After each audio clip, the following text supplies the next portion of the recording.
Okey, bismillah. Hari ini kita baca ayat daripada ayat 27 sampai 31. Dan semua ayat ni dia menyentuh isu hubungan sosial. Hubungan sosial antara sesama kita. Kemudian ayat-ayat ni cerita dua isu penting. Yang pertama ayat 27 sampai 29 ni cerita mengenai adab bila kita nak masuk rumah orang, kena minta izin dan sebagainya. Kemudian Allah Ta'ala sebut ayat 28, dia kata fa illam tajidu fiha ahada, kalau kamu dapati tak ada siapa pun di situ, fala tadkhuluha hatta yu'dzana lakum, jangan kamu masuk ke rumah tu sehinggalah diizinkan. Lepas tu kalau sekiranya tuan rumah tu tidak bersedia untuk menerima tetamu, wa in qila lakum marji'u farji'u, bila dia kata kepada kamu balik, farji'u, kamu kena balik. Dzalika azka lakum, itu lebih kata suci kepada jiwa kamu. Maksudnya bila tuan rumah tidak sedia untuk menerima tetamu, kita kena dan diminta supaya kita balik, dia tak mau terima kita, kita kena balik. Itu hak dia. Sebab apa, mungkin dalam keadaan tertentu orang ni tidak bersedia untuk menerima tetamu. Kemudian ayat 29 ni cerita mengenai rumah-rumah yang digunakan secara public ataupun umum. Kalau ikut baca ayat ni, tafsir ni pada zaman Nabi ni, dia ada setengah-setengah rumah persinggahan. Kalau zaman kita RNR lah. Jadi RNR tu memang dibuat public untuk umum, boleh ke tak boleh kita duduk ataupun singgah di situ, masuk tanpa izin. Jawab dia boleh. Mana dalil dia? Ayat yang ke-29.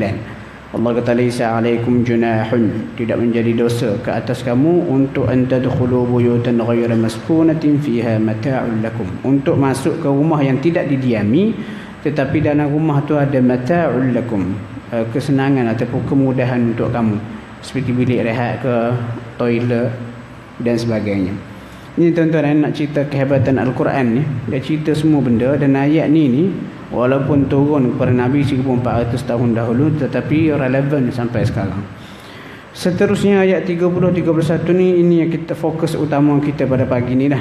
Ayat 30-31 mengenai isu tanggungjawab kepada lelaki beriman dan juga wanita beriman untuk menundukkan sebahagian pandangan mata dan menjaga kemaluan. Cuma ayat ni sepatutnya kalau kita perhati ayat-ayat lain, bila Allah nak mengarahkan orang beriman untuk buat sesuatu perkara, biasanya Allah akan guna kata-kata arahan umum. Dia kata apa? Ya ayyuhalladzina amanu, macam ayat yang ke-27 tu, wahai orang yang beriman, masuklah dalam tu, lelaki, perempuan, jangan tu, jangan ni dan sebagainya. Tetapi ayat 30-31 ni Allah Ta'ala nak cerita pada pangkalnya isu sama. Isu hendaklah ditundukkan sebahagian daripada pandangan dan dijaga kemaluan. Tetapi Allah Ta'ala pecah, disebut secara berasingan. Ayat 30 dia kata, qul, katakan Muhammad, lil mu'minin, kepada lelaki beriman, kamu kena buat apa dia? Yaghuddu min absarihim, hendaklah mereka menundukkan sebahagian daripada pandangan mata, wa yahfazu furujahum, dan jaga kemaluan mereka. Habis ayat 30, masuk ayat 31, Allah pun ulang lagi, tetapi dengan kata-kata panggilan arahan yang berbeza mengikut gender wanita. Wa qul lil mu'minati yaghuddna min absarihinna wa yahfazna furujahunna, dan katakan juga kepada wanita beriman, tundukkan sebahagian pandangan mata dan juga jaga kemaluan. Jadi antara hikmah rahsia kenapa Allah Ta'ala sebut panggil secara berasingan walaupun arahannya sama, boleh je Allah Ta'ala kata ya ayyuhalladzina amanu, wahai orang beriman, tundukkan sebahagian pandangan, jaga kemaluan. Tetapi bila dipisahkan antara kedua ni, antara hikmahnya, isu yang nak disentuh pada ayat 30 dan juga 31 sangat penting. Sangat penting sehingga Allah dengan kebijaksanaan dia sebut secara berasingan. Maksud benda ni sulit dan juga sangat penting, kena jaga. Okey, kita tengok. Allah kata pada kedua-dua ayat ni, tundukkan sebahagian pandangan mata dan jaga kemaluan. Kenapa dia tak sebut tundukkan sebahagian pandangan mata dan jaga sebahagian kemaluan? Kita tahu kemaluan kita ni keseluruhannya haram untuk digunakan pada benda ataupun pada benda yang tidak sepatutnya, melainkan kepada pasangan ataupun isteri kita sahaja. Adapun pandangan mata ni umumnya boleh tengok belakang.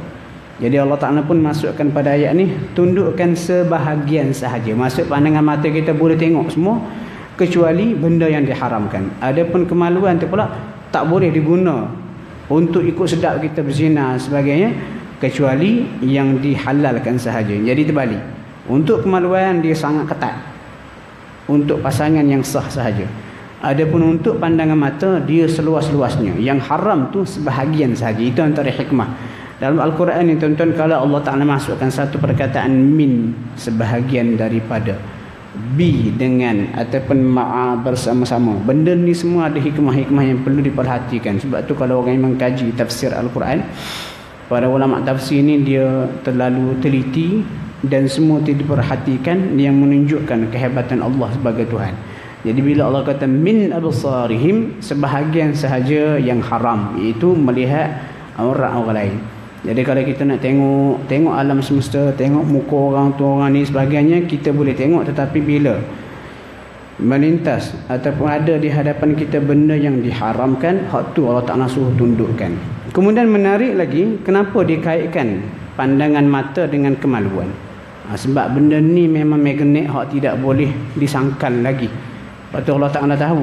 Dia kata manusia ni aku cipta, dan antara kelemahan mereka, mata manusia dia senang ataupun sedap, seronok nak melihat benda-benda aurat ataupun kemaluan. Jadi Allah Ta'ala nak selamatkan kita, dia kata tunduk sebahagian pandangan kamu yang haram itu, dan mu pula jaga kemaluan. Jadi ayat ini mengarahkan kita orang beriman, lelaki dan juga perempuan, untuk berlaku adil. Adil macam mana? Awak jaga mata, awak jaga aurat. Jadi tak boleh kita kata awak kena jaga mata, saya nak telanjang ke, saya nak pakai baju macam ni, itu hak saya. Tak betul. Dan tidak kena dengan fitrah, tidak adil lah. Saya kena jaga mata, awak pula tak jaga kemaluan, tak jaga kehormatan pakaian awak. Jadi awak kena jaga kehormatan awak, pakaian awak, saya pun jaga tundungan mata. Jadi barulah adil. Dan dalam kedua-dua ayat ni tuan-tuan, cerita mengenai tunduk pandangan mata dan juga jaga kemaluan, Allah Ta'ala address ataupun sebut panggilan itu lelaki dan juga wanita beriman. Senang cerita, orang yang beriman sahaja mampu buat benda ni. Kalau kita mengaku diri beriman tetapi mata kita tak boleh nak jaga, kemaluan kita pun tak boleh nak jaga, kehormatan diri, aurat pun tak boleh nak jaga, kita belum mencapai degree apa tahap iman yang sepatutnya. Okey, itu cerita orang lelaki. Tengok ayat perempuan. Ayat 31 ni panjang. Ini arahan Allah kepada orang perempuan. Dia ada ekstra penambahan. Allah katakanlah kepada wanita beriman, wahai Muhammad, hendaklah mereka menundukkan pandangan. Tunduk pandangan ni walaupun kita kata orang lelaki tengok orang perempuan, lama-lama boleh bernafsu. Begitu juga wanita bila melihat lelaki boleh bernafsu. Jadi wanita pun kena tunduk pandangan, menjaga kehormatan ataupun kemaluan mereka. Lepas tu Allah kata lagi, wala yubdina, dan janganlah didedahkan, zinatahunna, perhiasan ataupun kecantikan mereka orang perempuan ni, illa melainkan ma zahara minha, apa yang nyata jelas padanya. Jadi ma zahara minha ni ulama mentafsirkan orang perempuan ni tidak boleh mendedahkan aurat melainkan yang zahir, muka dan juga tangan. Muka dan juga tangan.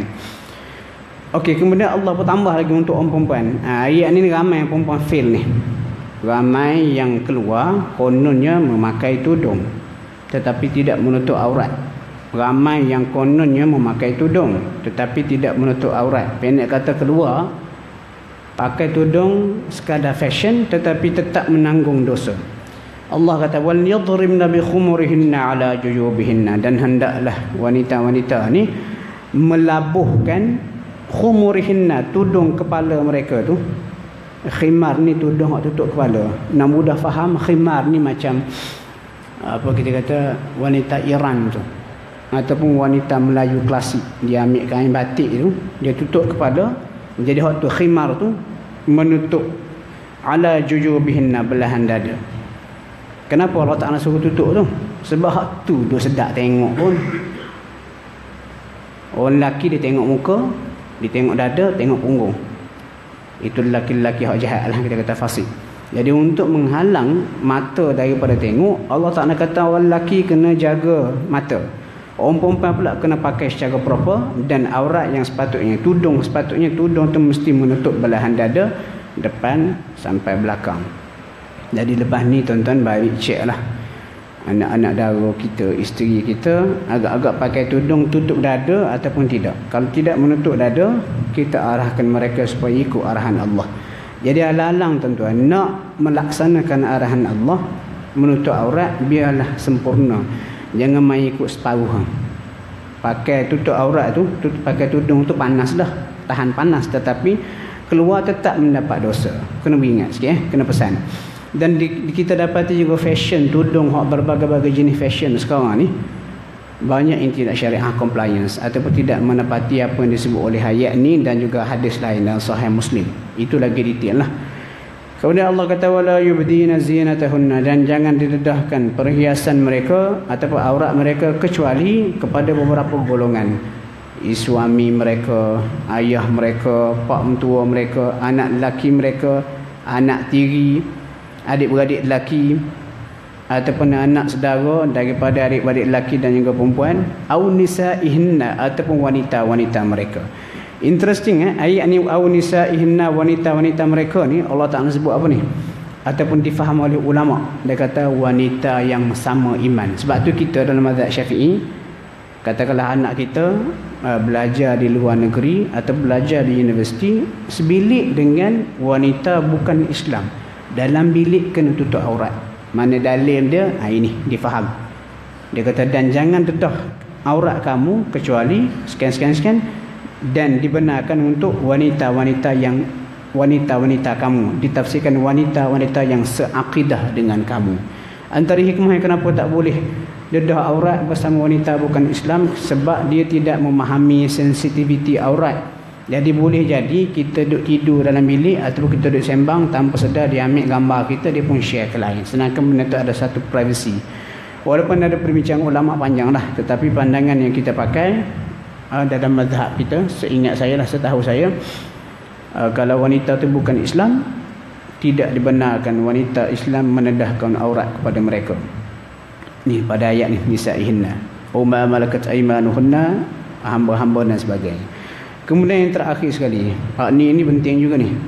Allah kata wala yadribna, dan janganlah dihentakkan bi arjulihinna, kaki-kaki mereka, liyu'lama ma yukhfina min zinatihinna, supaya orang tahu, supaya diketahui apa hak mereka sembunyikan daripada perhiasan. Ayat ni kena faham tuan-tuan, turun pada zaman Nabi. Pada zaman Nabi, wanita zaman Nabi ni wanita jahiliyah, wanita-wanita fasik. Dia nak tarik perhatian, nak tunjuk kecantikan dia, nak tarik perhatian orang lelaki, ada berbagai cara. Antara caranya, dia jeling dengan pandangan yang menggoda. Ada caranya disebut oleh ayat ni, hentak kaki. Bila hentak kaki, bunyi gelang tu, kecing, kecing, kecing. Macam kita tengok cerita apa, cerita Hindustan lah. Kalau dia menari tu, dia hentak kaki tu, nampak bila bunyi gelang di kaki, orang pun pusing tengok. Okey, itu zaman Nabi. Dan ulama moden difaham pada frasa hujung ni. Dia kata jangan dihentakkan kaki supaya orang tahu apa yang mereka sembunyikan. Ulama moden tafsirkan ayat ini dengan apa sahaja tarikan yang dilakukan oleh wanita untuk orang pandang dia. Wanita ni tak boleh tarik perhatian supaya orang pandang, mengundang orang untuk dekati dia, kecuali suami dia lah. Kalau suami nak pakai gelang banyak mana, sila. Dan ayat ni ulama tafsir moden kata apa? Termasuk dalam larangan menarik perhatian orang supaya orang tahu kita ni duk pakai apa, adalah pakai minyak wangi. Jadi orang perempuan bila keluar daripada rumah nak pergi kerja, boleh tak boleh pakai minyak wangi? Boleh sekadar untuk menutup bau badan. Contohnya kalau dia tak pakai minyak wangi, tak pakai deodorant, sampai petang tu orang dah nak pengsan dah, bau ketiaknya, bau badan. Jadi untuk menutup benda tu supaya bertahan sampai petang ke, boleh. Sekadar pakai deodorant untuk menutup bau badan. Ada pun lebih pada tu, spray sana spray sini, mengalahkan bau Pontianak. Orang kita lalu di pantry ataupun lalu di tempat kerja, orang tercium bau yang begitu punya haram, kita orang pusing, pakat-pakat tengok kita, itu haram. Mana dalil dia? Difaham prinsipnya pada ayat ni. Allah kata jangan dihentakkan kaki untuk orang tahu gelang kita, ataupun jangan buat sesuatu prinsipnya untuk menarik perhatian orang. Jadi ni nak kena pesan ya. Nak kena pesan jangan over sangat. Dan termasuk juga bawah kita kata apa? Wala yadribna bi arjulihinna. Buat sesuatu untuk menarik perhatian orang adalah pakaian yang terlampau luar biasa dan menarik perhatian. Pakai tudung elok, baju elok pakai, tetapi orang tengok baju kita tu ada 73 color. Tudung saja ada 127 color. Orang tengok sekali, orang pun nak tengok lagi sekali. Jadi matlamat untuk menghalang berlakunya kita kata undangan-undangan yang tidak sepatutnya sehingga boleh mencemar maruah seorang wanita itu tidak tercapai. Sebab tu setengah ulama yang agak strict tuan-tuan ni adalah kita kenal. Dalam kelas dia ada pelajar-pelajar Melayu ni masuk. Pelajar Melayu ni pakai baju kurung banyak color. Kena marah. Kalau boleh kata lecturer ni, hak jenis warak ni, dia kata kalau boleh perempuan ni satu color, hitam, jangan banyak color. Itu pandangan dia warak lah. Kadang-kadang kita kena ambil kira juga. Wanita ni fitrah dia nak melawan, nak bercantik-cantik, nak berhias. Tetapi biarlah berpada-pada, jangan sampai menarik perhatian orang. Orang tengok sekali, orang pun nak tengok lagi sekali. Comel baju habis. Orang tenung atas sampai ke bawah. Dan jangan kita mengundang benda ni. Dan benda ni sebenarnya tuan-tuan bukan untuk menyusahkan wanita, tetapi ini melambangkan betapa Islam menjaga kehormatan wanita. Kalau tidak, wanita ni dia jadi display item. Kita ni nak kahwin dengan isteri kita, bayar mahar. Bayar mahar macam mana? Bayar mahar perkahwinan. Contoh di Kelantan dan sekarang ni ribu-ribu bayar untuk bayar untuk berkahwin. Dan bila berkahwin, isteri kita jadi hak kita, orang lain tak boleh pandang. Kalau siapa-siapa cuba jeling isteri kita, cucuk mata dia. Tiba-tiba tak payah bayar, dapat tengok free. Lagi teruk, buka surat khabar gambar kata-kata gambar-gambar wanita yang dieksploit oleh kita kata pihak-pihak tertentu. Bayar RM1 beli surat khabar, boleh tengok seluruh tubuh dia. Nampak tak wanita ni sesuatu yang objek yang telah dieksploitasi untuk kepentingan tertentu. Jadi kalau kita lihat sudut itu, betapa Islam ni bukan menyusahkan wanita, tetapi sayangkan wanita dan jaga dia supaya tidak dieksploitasi dan tidak kita disentuh seperti barang oleh siapa-siapa.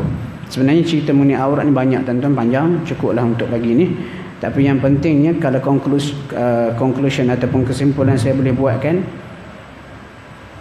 nak menutup aurat ataupun mengikut syariat Allah, mesti ada iman dalam diri. Kalau kita tak juga mampu untuk buat, bukan kita tidak beriman, tetapi iman kita belum sempurna dan kita mesti lakukan sesuatu supaya iman kita hari demi hari bertambah.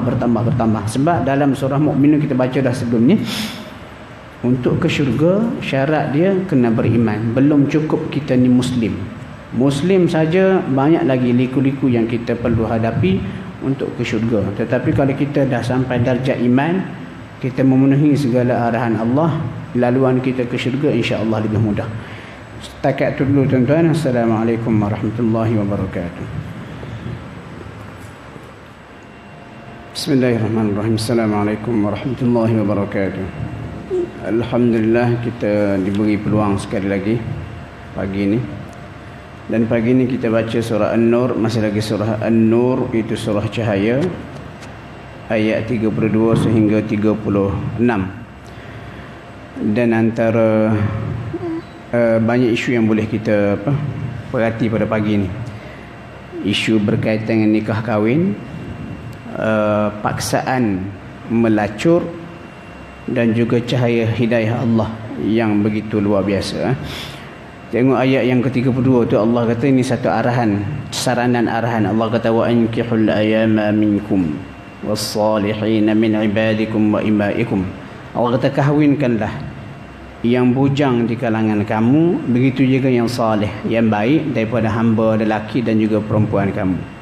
Maksudnya ayat ni Allah Ta'ala galakkan kita supaya berkahwin ataupun mengahwinkan orang yang kita rasakan layak ataupun soleh untuk berkahwin. Sebab berkahwin ataupun perkahwinan ini adalah antara sunnah para Nabi. Kemudian Allah kata lagi, in yakunu fuqara, kalau sekiranya mereka itu faqir sebelum berkahwin. Yughnihimullahu min fadlih, Allah Ta'ala akan beri kelebihan, kayakan mereka dengan daripada kurniaan dia. Sebab apa? Wallahu wasi'un alim, Allah ni wasi', maha luas rahmat dia, alim, maha mengetahui atas keperluan dan juga keadaan hamba dia. Jadi tuan-tuan, ayat ni antara ayat yang memberi harapan kepada kita. Kalau berkahwin, Allah Ta'ala akan beri rezeki. Dan kena ingatlah, kalau boleh perkahwinan itu mengikut cara hak sepatutnya lah, bukan perkahwinan atas niat-niat lain. Dan pemilihan pasangan pun bukan semata-mata berdasarkan kepada harta, nasab, keturunan, cantik semata-mata, tetapi perlu diutamakan adalah aspek agama. Dan ayat ni tuan-tuan, ayat 32 ni, kalau kita ada anak mengaji di universiti, bila anak-anak tu mengaji agama tu utama sekali, masuk tahun 2 balik ke rumah bila cuti nak menikah, dan mereka akan guna ayat ni sebagai dalil untuk apa? Meyakinkan mak ayah dia. Kenapa saya sebut ni? Memang biasa berlaku, memang biasa berlaku. Okey, kemudian seterusnya, orang yang tak mampu kahwin apa nak buat? Ayat 33 ni. Ayat 33 ni ada 3 isu. 3 isu. Yang pertama, Allah kata wal yasta'fifil ladina la yajiduna nikaha hatta yughniyahumullahu min fadlih. Dan hendaklah orang yang tidak memiliki rezeki ataupun harta untuk berkahwin tu kena tahan diri. Walista'fif, menahan diri, hatta yughniyahumullahu min fadlih, sehingga Allah Ta'ala letakkan bagi kurniaan, mengayakan dia, mengkayakan dia daripada kurniaan dia. Maksud menahan diri di sini antaranya puasa. Maksud bila kita tak mampu berkahwin, nafsu kita pula jenis kuat, membuat-buat nak menikah, antara cara dia kena berpuasa.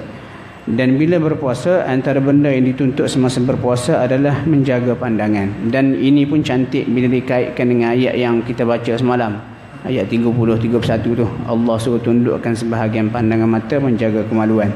Dan ternyata bila kita puasa demi nak menjaga, kita kata pahala puasa kita, kita akan tundukkan pandangan. Itu antara cara yang paling berkesan lah untuk mengawal nafsu kita.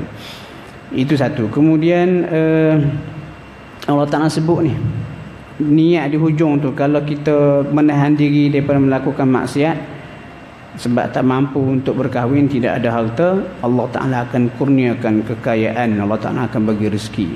Saya baca sebuah hadis, Nabi kata ada 3 perkara yang memang Allah Ta'ala akan bantu orang yang bersabar kerana nak berkahwin, dia tak ada harta. Lepas tu ada lagi 2 lah, antaranya orang yang berjihad pada jalan Allah. Kalau dah menikah dan isu lain pula, menikah dan isu lain. Kemudian bahagian kedua ayat ni Allah Ta'ala cerita berkaitan dengan hamba makatib. Hamba makatib maksudnya hamba yang nak menembus diri dia, tetapi tuan dia meletakkan syarat. Contohnya dia dibeli di pasar, ataupun dia ni jadi hamba pada seseorang. Jadi dia pun jumpa tuan dia, dia kata, tuan, saya dah jadi hamba kepada tuan dah cecah 10 tahun. Macam mana cara dia saya nak bebaskan diri saya supaya tidak terikat lagi menjadi hamba kepada tuan? Tuan dia kata, membayarlah kepada aku sejumlah wang. Dulu aku belimu dengan harga contoh 10,000. Jadi membayar kepada aku 10,000, maka mu merdeka. Dan hamba begini dipanggil hamba makatib. Dan kalau dalam sejarah umat Islam, sejarah sahabat Nabi, yang berstatus hamba makatib ni adalah Salman Al-Farisi. Salman Al-Farisi. Waktu Salman Al-Farisi ni, kalau ikut dia antara yang awal memulai Islam di Madinah, tapi dia tidak boleh join, tidak terlibat dalam perang Badar sebab dia ni hamba.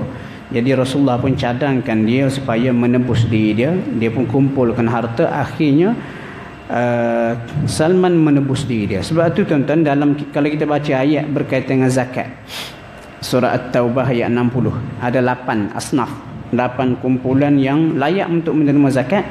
Antara satunya dia kata wafir riqab, orang yang terikat dengan kehambaan. Itu untuk contoh hamba makatib.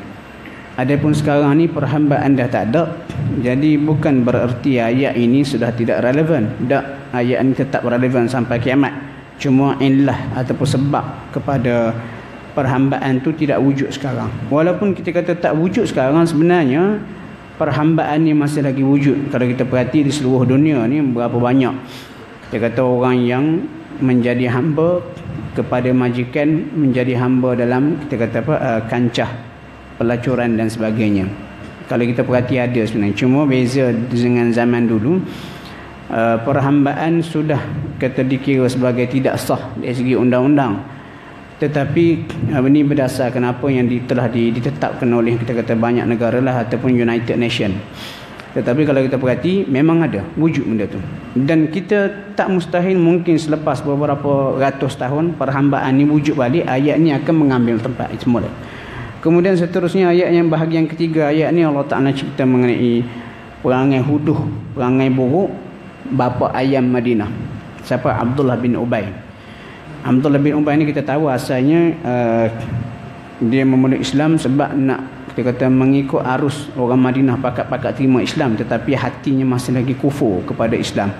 Dan bila masuk Islam dia buat macam-macam untuk merosakkan Islam. Rupanya Abdullah bin Ubay bukan setakat presiden persatuan orang munafik Madinah, tetapi dia juga bapa ayam. Sebab ayat ni Allah kata wala tukrihu, jangan kamu paksa fatayatikum, hamba-hamba wanita kamu, alal bigha, melacurkan diri. In aradna tahassuna, kalau dia orang ni tak mahu, kamu pula paksa mereka litabtaghu aradul hayatid dunya, untuk mendapat sedikit habuan dunia. Kalau baca dalam asbab nuzul ayat ni, kenapa ayat ni turun, memang perangai orang Arab jahiliah ni, dia beli banyak hamba wanita. Lepas antara benda yang disuruh hamba wanita ni pergi melacur, dan duit tu dia ambil. Lepas tu dia letaklah kota, mung aku nak hari ni duit banyak ni bawa balik kepada aku. Selepas Rasulullah datang ke Madinah, hamba-hamba dia ni memeluk Islam. Lepas tu Abdullah bin Ubay tetap memaksa hamba dia untuk pergi melacur. Jadi berikutan itu Allah turunkan ayat ni melarang benda ni daripada berterusan berlaku. Wala'iyadzubillah. Dan seterusnya ayat 35. Ayat 35 ni tuan-tuan, inilah ayat yang kita kata menjadikan ataupun nama surah An-Nur, cahaya, sebagai An-Nur, cahaya. Sebab pada ayat yang ke-35 ni Allah Ta'ala beri perumpamaan, amsal, analogi, gambaran cahaya hidayah yang Allah Ta'ala beri kepada manusia melalui Islam ataupun Al-Quran adalah satu cahaya yang sangat luar biasa. Mari kita tengok tarjemah hebat ayat ni. Allah kata Allahu nurus samawati wal ard, Allah adalah pemberi cahaya kepada langit dan juga bumi. Maksud beri cahaya hidayah. Dan cahaya hidayah yang Allah Ta'ala berikan kepada manusia ini tidak lain adalah dengan Al-Quran dan juga Islam. Jadi kalau kita nak memperolehi cahaya hidayah yang diberikan oleh Allah, bukan cara lain, mesti melalui Al-Quran, Sunnah dan juga agama Islam ni. Kita tak boleh masuk ke cara lain sehingga kita abaikan Al-Quran, Sunnah Nabi dan sebagainya. Mesti melalui Al-Quran dan juga Sunnah. Nak mendalami agama bukan cari tok-tok guru hok pelik-pelik duduk di bukit, lepas tu belajar benda pelik-pelik. Tak. Nak mendalami agama, nak mendapat cahaya hidayah, mesti buka Quran, buka hadis Nabi. Itu hak sebetulnya. Jadi Allah kata mathalu nurihi, perumpamaan cahaya Allah ni kamishkatin, seperti miskah, fiha misbah. Miskah ni tuan-tuan dia macam bekas di dinding. Sebab zaman kita lampu dah macam ni, tapi kalau zaman dulu, zaman Nabi, miskah ni macam lubang bekas di dinding. Dia buat rumah batu, dia pun tebuk, dalam tu ada satu ruang kosong. Untuk apa? Fiha, dalam tu misbah, dia pun letak lampu. Jadi umpama dia ambil lampu minyak tanah tu, dia cucuh, nyalakan api, lampu tu pun dia letak di bekas itu. Jadi statik di situlah. Dia kata al-misbahu fi zujajah, lampu tadi dalam kaca. Az-zujajah tu, kaca tu pula ka'annaha kaukabun durri, seperti bintang yang berkilapan, berkilat-kilat, nampak cantik. Kaca yang menjadi bahan buatan lampu tu. Lepas tu kaca tu berkilat dah, nampak cantik. Yuqadu, dinyalakan api dia tu min syajaratin mubarakah, daripada minyak sebuah pokok yang penuh keberkatan. Mubarakah, keberkatan. Pokok yang penuh keberkatan ni, berkat dalam bahasa Al-Quran maksud dia manfaat yang banyak. Pokok ni diiktiraf sebagai pokok yang penuh keberkatan. Apa dia? Pokok zaitun, pokok zaitunah. Pokok zaitun, buah zaitun. Lepas tu buah zaitun pula kualitinya luar biasa, kualiti terbaik. Macam mana? Dia kata la syarqiyyatin wala gharbiyyah, tumbuhnya di sebuah tempat yang sangat strategik, cukup kita mendapat siraman jamahan cahaya matahari sepanjang tahun. Pokok ni pula la syarqiyah, duduk dia tidak ke timur, wala gharbiyah, tidak ke barat. Sebab kalau pokok ni terlalu berada di sebelah timur, bila matahari naik dia dapat cahaya lah. Tapi bila matahari jatuh dia tak dapat cahaya yang cukup, menyebabkan pokok tu mengeluarkan buah yang tidak berkualiti. Sama juga dia tidak terlalu duduk sebelah barat. Bila matahari terbit sebelah timur, dia tak kena cahaya matahari, menyebabkan buah dia tidak berkualiti. Tidak. Allah Ta'ala kata pokok zaitun yang menjadi kata-kata yang menghasilkan minyak untuk menyalakan pelita tadi itu memang duduk di tempat yang strategik, tengah-tengah, tidak terlalu ke timur, tidak ke barat, menyebabkan dia dapat jamahan cahaya matahari sepanjang tahun yang menghasilkan buah yang begitu baik. Lepas tu Allah sambung lagi. Minyak tadi tu, dia kata yakadu zaituha yudhi. Dia kata hampir sahaja minyak dari minyak zaitun tadi tu yang berada dalam bekas kaca berkilat-kilat tadi tu, yudhi, mengeluarkan cahaya. Walau lam tamsashu nar, walaupun pelita dekat lampu tu tidak dinyalakan. Jadi Allah kata nurun ala nur, cahaya atas cahaya. Kalau kamu nak tahu, kalau kita bandingkan lampu tadi tu kaca berkilat, minyak zaitun pula daripada minyak zaitun yang tumbuh di tempat yang strategik menghasilkan minyak yang terbaik. Minyak tu pula kalau tak nyalakan lampu tengah malam berkilat dia tu pun dah nampak cahaya. Ya Allah kata itulah cahaya atas cahaya. Jadi Allah berkata yahdillahu linurihi man yasha. Allah Ta'ala beri petunjuk kepada cahaya hidayahnya siapa yang dia kehendaki. Jadi kalau siapa yang dapat cahaya ni, Masya Allah, orang tu adalah orang yang sangat beruntung. Sebab tu dah tuan-tuan Nabi berdoa. Nabi kata Allahumma ja'al fi sam'i nura wa fi basari nura, sampai habis doa tu. Nabi kata ya Allah, berikan kepada pandangan mataku cahaya, pendengaranku cahaya, di depanku cahaya, belakang, segenap penjuru Nabi minta supaya kita mendapat cahaya hidayah. Buat apa sahaja Allah Ta'ala akan bimbing kita dengan cahaya hidayah dia. Dan cahaya hidayah ni kalau Allah Ta'ala beri, dapat ke siapa-siapa, orang ni akan jadi manusia yang terbaik. Contoh dia, kita ni yang lahir mewarisi Islam, Islam kita pun tak seberapa berbanding orang yang lahir bukan Islam. Kemudiannya Allah Ta'ala beri hidayah, cahaya hidayah, dia memeluk Islam, dia menjadi orang yang lebih baik daripada kita. Dan insya-Allah tuan-tuan, kalau malam tadi Datuk Mufti datang ke sini, dan bulan depan 21 hari bulan kita panggil Brother Firdaus Wong. Firdaus Wong ni masuk Islam tak sampai, baru lagi masuk Islam, dan dia dah banyak melakukan dakwah-dakwah. Dan insya-Allah bulan depan bila dia datang tu, tajuk yang kita berikan kepada dia berdakwah ataupun bergaduh, dan kita tengok sudut dakwah berdasarkan pengalaman dia. Dan Firdaus Wong ni antara murid rapat kepada Dr. Zakir Naik. Dan yang terakhir sekali Allah Ta'ala kata fi buyutin, nama Allah ni ataupun cahaya hidayah ini, dia kata berada di rumah-rumah Allah. Ini tak apa, kita sambung besok pagi sebab dia dah berkaitan dengan ayat selepas ni. Cukup untuk pagi ni tuan-tuan, mudah-mudahan kita dapat manfaat. Mudah-mudahan kita dikurniakan cahaya hidayah yang begini gemilang di alam semesta ni yang digambarkan oleh Allah. Bila Allah Ta'ala sebut cahaya ni dalam Quran begitu begini, maksudnya, dan dia katakan apa? Allah Ta'ala beri petunjuk kepada cahaya yang siapa yang dia kehendaki. Dan ayat ni terbuka umum.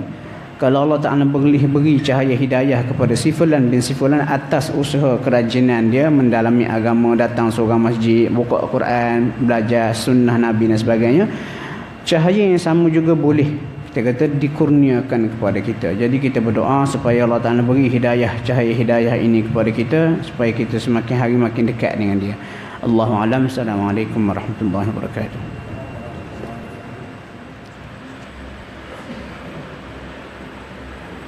Bismillahirrahmanirrahim. Assalamualaikum warahmatullahi wabarakatuh. Alhamdulillah,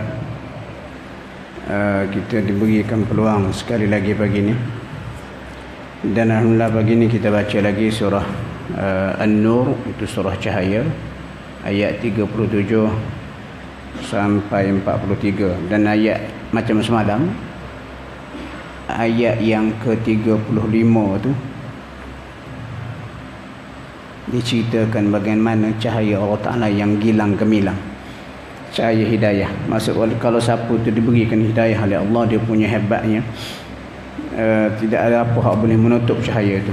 Adapun hari ni cerita lain pula, cerita orang yang tidak mendapat cahaya daripada Allah, dan Allah Ta'ala beri perumpamaan yang cukup dahsyat.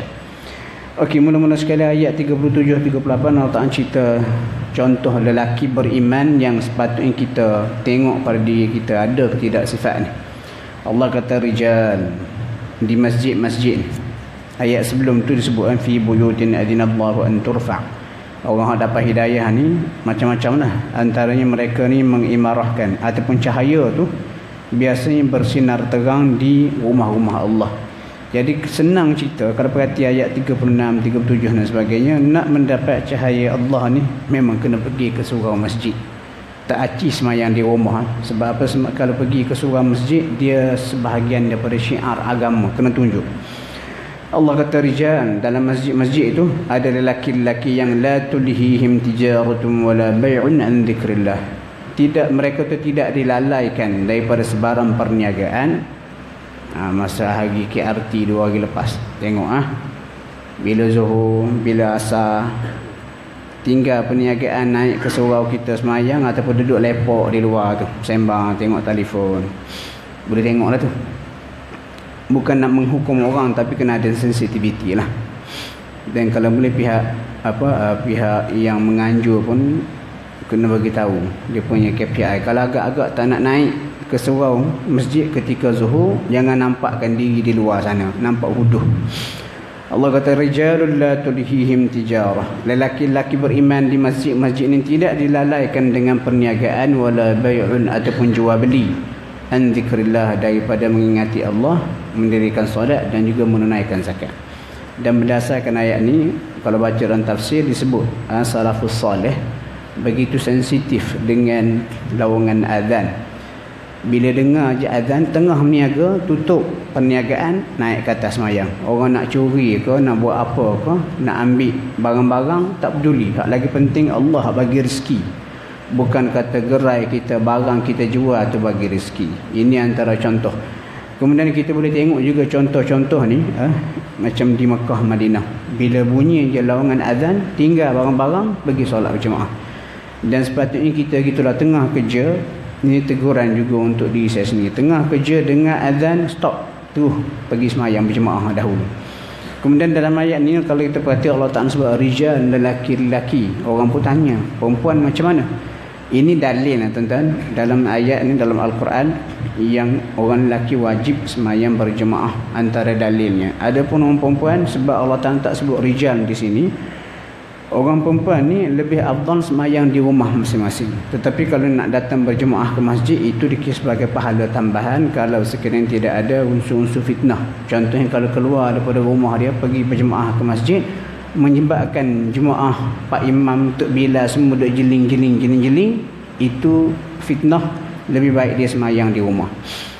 Okey, itu cerita mengenai lelaki yang tidak dipesongkan ibadat dia, semayang berjemaah dia daripada perniagaan ataupun jual beli hak biasa. Kemudian ayat 39-40 ni dahsyat tuan-tuan.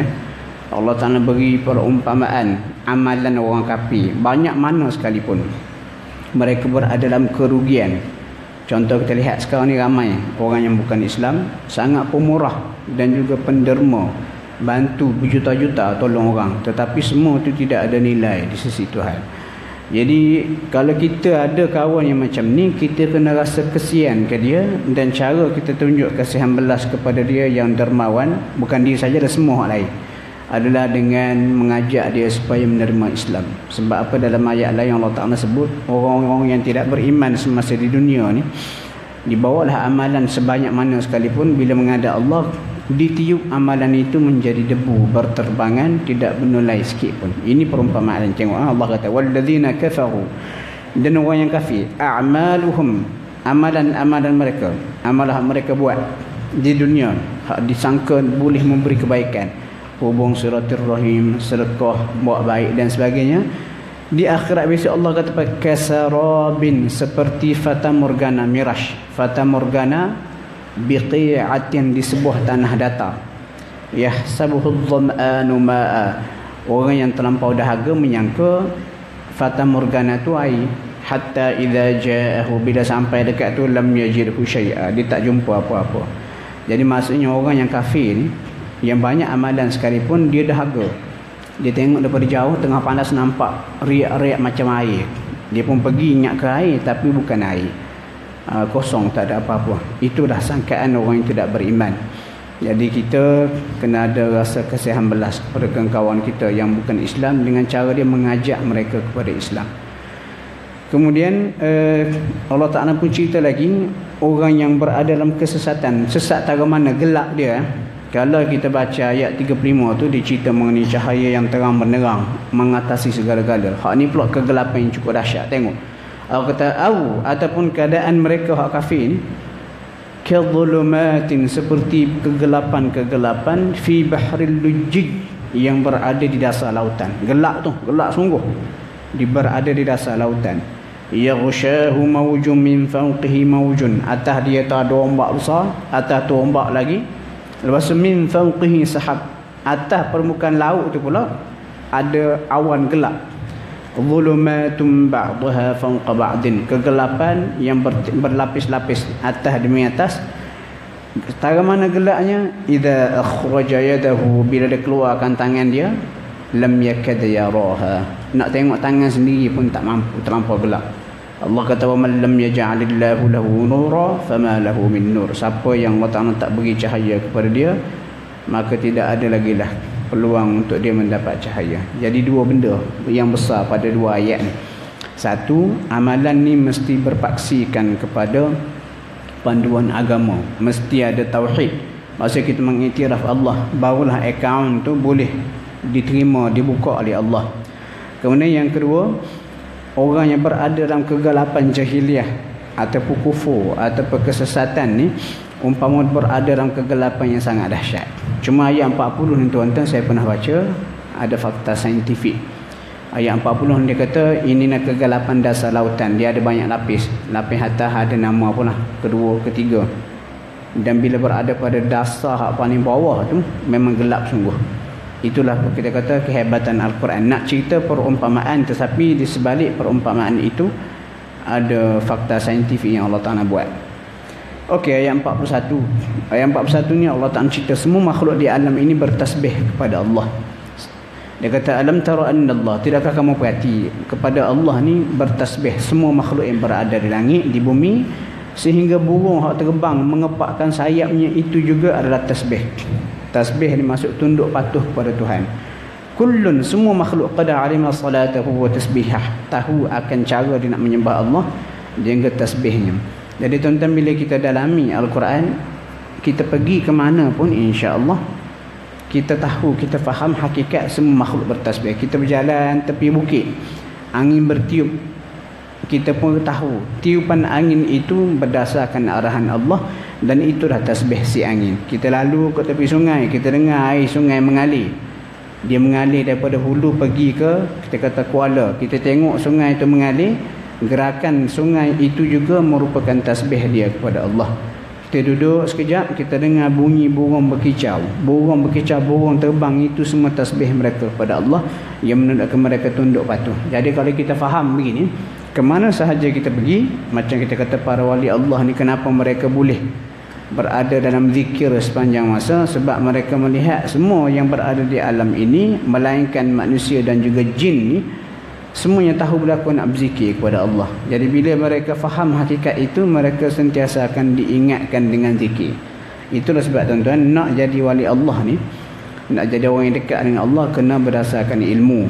Bukan masuk berzikir puluh-puluh ribu jadi wali Allah walaupun dia itu jahil. Bukan begitu, kena belajar. Dan yang terakhir sekali, ayat 43 ni antara keajaiban Al-Quran. Sebab apa? Dia mampu menceritakan mengenai fakta saintifik.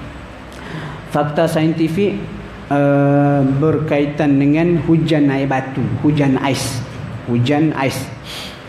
Dia gini tuan-tuan, sebelum ilmu meteorologi ni berkembang maju, orang tak tahu sebab apa, macam mana hujan tu boleh turun. Tetapi Al-Quran yang turun 1400 tahun dahulu, banyak sekali ayat-ayatnya telah menceritakan bagaimana hujan tu terbentuk. Ini kata Al-Quran ini mendahului zaman. Contoh kita baca surah At-Tariq. Allah kata was-sama'i dzatir raja'. Demi langit yang mempunyai tempat kembali. Zaman tu zaman Nabi ni. Bila orang tanya Abdullah bin Abbas, apa maksud langit ni mempunyai tempat kembali? Dia kata hujan.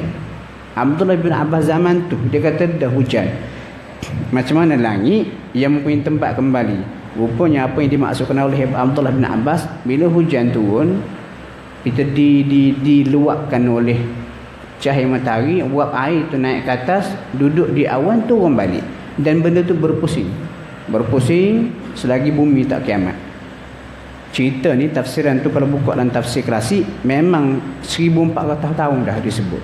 Ilmu meteorologi ni berkembang maju kemudian. Sama juga kalau baca lagi Abdullah bin Umar, sahabat Abdullah bin Amr bin Al-As, dibaca dalam Quran, dia kata dalam Quran ni ada 8 jenis angin. Angin hak bertiup ada 8 jenis. Ada 4 angin hak baik, ada 4 angin hak buruk. Batu angin hak buruk tu pula dia kata ada 2 yang disebut berasal ataupun dia bertiup di lautan, ada 2 pula bertiup di daratan. Betul dia ceritalah dia semua. Ayat ni yang angin di daratan, hak tak elok. Ayat ni pula istilah yang Allah Ta'ala gunakan untuk menerangkan angin yang baik dan sebagainya. Cerita tu bila tafsiran mereka 1400 tahun dahulu, sebelum ilmu meteorologi, ilmu kaji cuaca ni berkembang maju. Di antara kehebatan Al-Quran. Dengan syarat kita baca dengan tadabbur lah. Baca bukan setakat nak berdengung saja dengan tajwid. Allah kata alam tara anna Allah, tidakkah kamu perhati Allah ni yuzji sahaba, mengarak awan, thumma yu'allifu bainahu, kemudian dia yu'allifu bainah, dia susun, thumma yaj'aluhu rukama, atau dia jadi berat. Fataral wadqa, lalu kamu melihat wadqa ni macam titis-titis hadu hujan, yakhruju min khilali, keluar daripada celah-celah awan tu.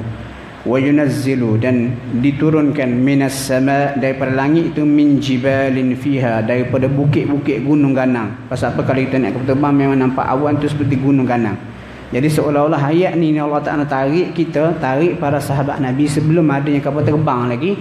Bayangkan duduk di langit. Lepas tu min barad, keluar daripada celah-celah bukit awan di langit itu. Barad ni ais.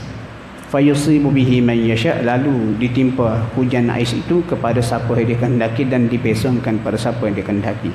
Jadi saintis buat kajian, ahli meteorologi buat kajian kenapa hujan ais ni terbentuk. Tetapi kalau kita perhati ayat ni Allah Ta'ala sebut dah. Cuma kita ni bila kita bincang ayat-ayat berkaitan ataupun kita bincang mengenai fakta saintifik, beza antara kita dengan bukan Islam, sebut cerita mengenai fakta saintifik, kita nampak sains semata-mata. Tetapi kalau kita perhati Al-Quran, semua fenomena alam dia letak Tuhan di belakangnya. Dia kata alam tara anna Allah, tidakkah kamu perhati Allah begini, Allah begini. Jadi dengan tujuan dia supaya kita tengok alam, kita tengok apa saja, kita kata fakta saintifik ini, kita kembalikan kehebatan dia kepada Allah. Dan dengan cara itu, ilmu sains yang kita belajar ni akan lebih mendekatkan kita kepada Allah, bukan sekadar menjadikan kita ni kagum semata-mata. Itulah sebab yang tuan-tuan ramai sekali kita perhati para saintis yang bukan Islam, bila dia kaji, jumpa berbagai-bagai fakta, akhirnya membawa kepada Islamnya mereka. Dan bila mereka kita kata dalam bidang sains ni memeluk Islam, mereka lebih appreciate ataupun menghargai Islam tu berbanding kita orang biasa tidak memahami fakta saintifik dan sebagainya. Lepas tu tuan-tuan, antara benda yang boleh saya galakkan lah, kalau boleh kita galakkan anak-anak kita supaya mendalami bidang sains. Dan itu antara benda yang saya tak sempat lah. Jadi kemudian ni baru nak belajar sikit-sikit. Jadi kalau boleh kita dalami bidang sains, insya-Allah kita akan lebih menghargai Al-Quran. Sebab apa, banyak sekali ayat-ayat Al-Quran yang tidak dapat difahami melainkan dengan alat bantu ilmu sains. Dan ilmu sains itu juga tuan-tuan adalah ilmu yang Allah Ta'ala berikan kepada manusia untuk lebih kita boleh hidup di dunia ini dengan aman, dan juga kita boleh mengambil manfaat segala benda yang Allah Ta'ala buat di muka bumi ni. Allahu a'lam, insya-Allah kita jumpa minggu depan. Assalamualaikum warahmatullahi wabarakatuh.